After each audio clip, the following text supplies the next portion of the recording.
Fameux paradis Ouais. des deux chiens. Ils ont de la place pour s'ébrouer. Moi, je vais évidemment. vous emmener dans un paradis des chevaux. Je sais que Ah vous aimez oui. beaucoup les chevaux, Françoise. Beaucoup, Énormément. Je vous emmène, en fait, on reste en Seine-Maritime, on va à Saint-Valery-en-Caux, dans ce qu'on peut appeler une maison de repos pour les chevaux en convalescence ou une maison de retraite pour ceux qui arrivent en fin de parcours. En fait, vous allez voir Marlène et Émeric. Ce sont deux jeunes. À eux deux, ils n'ont pas 50 ans, hein, mais ils ont la passion des chevaux, comme vous, et puis des idées. Ils ont dédié 15 hectares absolument magnifiques à des chevaux. Ce sont soit d'anciens sportifs, d'anciens chevaux de loisirs ou des chevaux de travail, tout type de chevaux à qui ils offrent comme ça une seconde vie, une maison de repos qui existe maintenant depuis 2 ans et c'est un véritable succès. Non seulement parce que le lieu est absolument magnifique, mais parce que ces deux jeunes inspirent une véritable confiance aux propriétaires des chevaux qui malgré tout ont beaucoup de mal à se séparer de leur animal.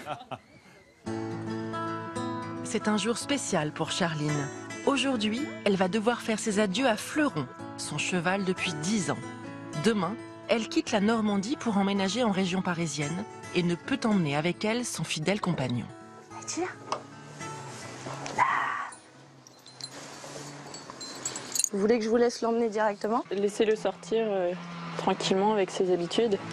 Fleuron va être confié à Marlène et Émeric, deux jeunes passionnés d'une vingtaine d'années qui ont monté leur structure d'accueil pour offrir une retraite paisible aux chevaux.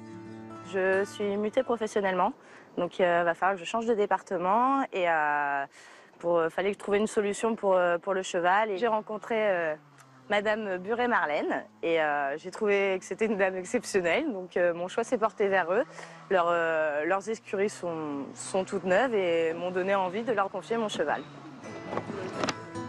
Marlène et Émeric se sont rencontrés dans un centre équestre. Depuis, ils ne se quittent plus et tentent d'offrir une deuxième vie aux chevaux qu'ils recueillent. Il y a les maisons de retraite pour les humains, et ben nous on est maison de retraite pour les chevaux. Que le but est de les faire vieillir bien aussi. On ne peut pas avoir la prétention de dire que tous les chevaux vont vieillir correctement, mais au moins on essaye. Direction Saint-Valery-en-Caux, où sont installées les écuries du jeune couple. C'est bien, là. Oui. Nickel.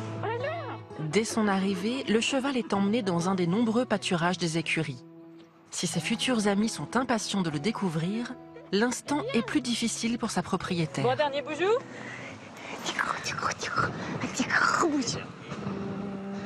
Bon, c'est pas le dernier, mais avant que la bête soit partie. Oui, je suis la dernière avant de lâcher fou.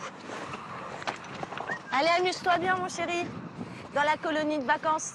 Mine de rien, ils n'ont pas la parole, mais il leur manque plus que ça, quoi. Parce qu'ils arrivent toujours à se faire comprendre et voilà, c'est ce petit pincement qui fait que, même si je sais qu'il va être bien ici, mais demain en plus c'est le grand jour, donc ça va faire bizarre. Ouais. Demain quand je vais partir,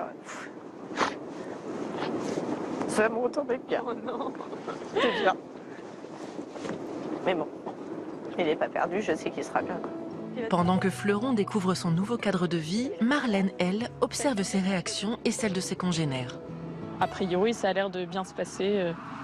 On a toujours parfois des surprises, que le cheval prenne peur ou sache pas du tout dans quel environnement il est, mais là il a l'air serein. Il est déjà en train de visiter le pré et puis de manger quelques petites touffes d'herbe au fur et à mesure il veut bien s'arrêter. Mais là c'est plus la découverte où il se demande dans quel nouvel environnement il arrive.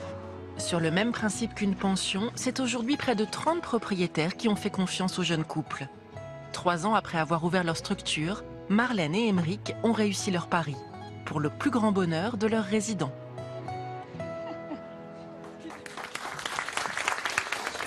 Alors voilà un premier projet qui est une véritable réussite. Regardez un petit peu. Je suis très entourée. J'ai ici avec moi des jeunes femmes qui sont formidables. Je voulais absolument parler de cela. C'est une autre association, une association qui s'appelle Les Sabots d'Argent, qui est basée à Montivilly, à côté du Havre. C'est une association qui s'occupe de récupérer toutes sortes d'animaux qui ont été maltraités, beaucoup d'équidés d'ailleurs, ou alors destinés à la boucherie. Cette association est composée de bénévoles, comme toutes ces jeunes femmes autour de moi. Elle récupère ces animaux, elle les installe dans une propriété. Vous allez regarder d'ailleurs, on a quelques images. On est allé filmer dans la propriété de Montivilliers. C'est une propriété qui a été mise à disposition de l'association gracieusement par la mairie qui soutient ce projet.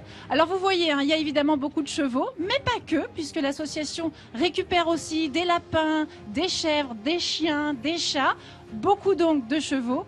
Ils sont là, ils ont droit comme ça à une autre vie et on espère ensuite pouvoir les faire adopter. Et c'est pour ça que nous avons amené sur le plateau 2 chevaux, 2 poneys. Alors nous avons ici, si je ne me trompe pas, c'est Yeruda. Yeruda, c'est ce mini poney. Ce mini poney qui est né d'une maman déjà malade. En fait, Yeruda n'aurait pas dû arriver au monde. Elle est ici et il se trouve qu'en plus, elle a été méchamment agressée par un chien. Oui, non, sois pas jaloux, je viens à toi dans 2 secondes. Églantine, Oui, il y a Françoise Bourdin qui regarde avec plein de lumière dans les yeux j'imagine. ce plateau et les images. Elle avait une question à te poser, je Oui, crois. voilà, je voudrais savoir qui subventionne des gens qui font des trucs aussi formidables. Ils arrivent comment à s'occuper de ces animaux Alors, voilà. vous faites bien de poser la question, Françoise. En fait, Géraldine Leplat, qui est ici et a mis en place, qui est la présidente de cette association, tout cela n'est fait que de bénévoles. Qui subventionne? En fait, Géraldine organise des tas d'événements dans les fêtes, des événements pour les enfants, en permanence pour essayer de récolter des fonds. Mais c'est vrai que ça devient très difficile. Et c'est pour ça que je voulais en parler aujourd'hui. D'abord, Géraldine a besoin d'un camion pour pouvoir aller chercher les chevaux qui ont été maltraités. Et puis en plus, quand elle récupère des chevaux, elle les rachète au prix de la viande. Tout ça, ça coûte beaucoup d'argent.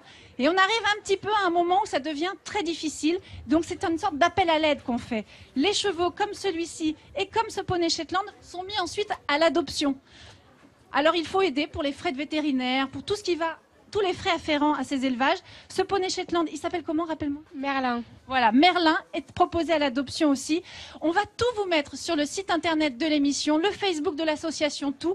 Il faut absolument aider. Vous avez raison, c'est très important. Vous pouvez donc adopter les animaux et apporter votre aide. Il faut beaucoup d'espace pour des animaux comme cela. Vous avez une propriété avec énormément d'hectares. Voilà, forcément, ça coûte de l'argent et il faut ensuite adopter les animaux. Oui, c'est magnifique. Voilà, Voilà, belle il est trop initiative. mignon. Oui, Non, il mais faut c'est soutenir vrai. ce genre d'initiative parce qu'il y a beaucoup d'animaux. Et en plus, je voudrais m'élever aujourd'hui contre une pratique vraiment lamentable. Je Dis-moi. ne sais pas qui a inventé l'expression avoir une haleine de poney sauvage. Mais les poneys ne mangent que de l'herbe et ils ont très bonne haleine. Mais- Voilà, je voudrais mais tu as rectifier raison. aujourd'hui. Je te remercie Oui, vraiment. de régler cette Il me semble injustice. qu'il fallait que cela fût dit. Oh, Françoise. Bravo. T'en as marre, toi, de Bravo. dire que les poneys puent de la gueule, quoi. Bon, allez. Bravo, Allez. sabot d'argent. Merci. Alors, on est du côté de la